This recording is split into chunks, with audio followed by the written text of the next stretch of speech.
The strength of the Supreme Court was severely dissipated with the gale of inevitable retirements that took place within the outgone legal year. It all started with the retirement of our Honorable Justice Kumai Bayang Akas, JSC and was immediately followed by Justice Amiru Sanisi, JSC OFR. However, it was really quite painful to see one of our dear colleagues retire without a timely valedictory session to honor him. That was exactly the unpleasant scenario that beclouded the retirement of the Honorable Justice Adamu Paul Galuje, JSC OFR, due to the unsparing rage of the coronavirus epidemic in April of 2020. Nevertheless, as soon as things normalize, a much more befitting valedictory session will be held to honor his well-deserved exit from the Supreme Court bench after investing several years of meritorious service that denied him unhindered access to his lovely family. On behalf of my brother justices, I say congratulations to all of you that have served well and retired from our fold. May God honor you and grant you good health and graceful aging. The 2019-2020 legal year officially ended on Friday, the 11th of September 2020. During that period, a total of 908 cases comprising of motions and appeals were filed in this court. Out of this number, we heard 497 civil, 168 criminal, and 35 political, thus amounting to a total of 700 motions. In the same vein, the court considered a total number of 208 appeals, being 134 civil, 52 criminal, and 22 political. In all, a total number of 189 judgments were given within the legal year under review. The effort made by my brother justices is quite commendable in view of the unhealthy events that envelop the horizon and the very obvious depletion of our working strength by way of retirement to the 12 justices that we had until Friday, 6 November 2020, when the 8 newly appointed ones were sworn in to bring the current number to 20, which is quite historical. For the update time, I sincerely thank and appreciate the efforts of my colleagues and the entire staff of the court. As an advocate of speedy dispensation of justice, I'm always passionate to issue practice direction for the Supreme Court that centers on the speedy administration of criminal appeals and timely determination of interlocutory appeals.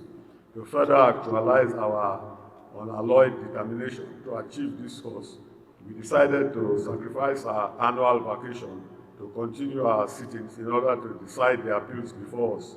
For instance, several judgments were delivered during the vacation, among which is the Kogi State Governorship Appeal. We are committed to serve our dear nation to the best of our ability, even though this is sometimes done under very excruciating conditions. Though in every human organization, there are always loopholes to be plugged into, we have remained amenable to constructive criticisms in whichever area we may find are faulted.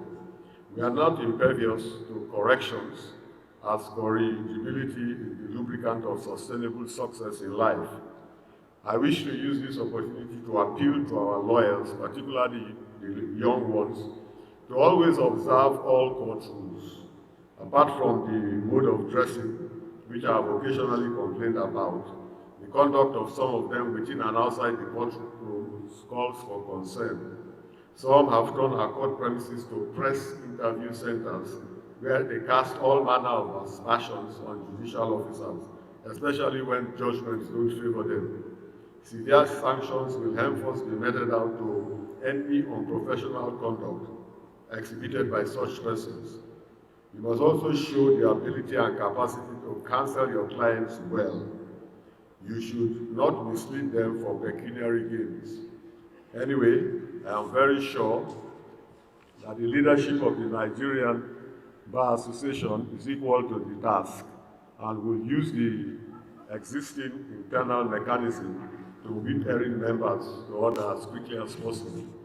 Obedience of lawful court orders has no alternative in any sane society. A threat to this is simply to call for anarchy. I believe strongly that there is no right-thinking citizen of this country who will tread that path of infamy. We must respect and duly observe all the tenets of an enduring democracy. Nigeria is not a lawless society, and no one, irrespective of his or her status, should turn it into one. Most times, some persons who, by sheer stroke of providence, find themselves in position of authority, flagrantly disobey lawful court orders, and even make a boast of it. Such acts will henceforth not be condoned. In fact, they will be met with severe consequences. We must extinguish such raging fire before it consumes us. Some people have now found pleasure in invading courtrooms and even assaulting judges. The correctional centers are not there for decoration. Such literally incorrigible and obstinate elements in our midst must be tutored in those centers to deter the several others eagerly waiting in the queue to embark on such inglorious expedition.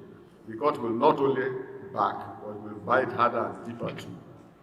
The judiciary under our watch will always work assiduously to ensure that every citizen upholds and respects the Constitution and rule of law, which are the pivot upon which every society operates.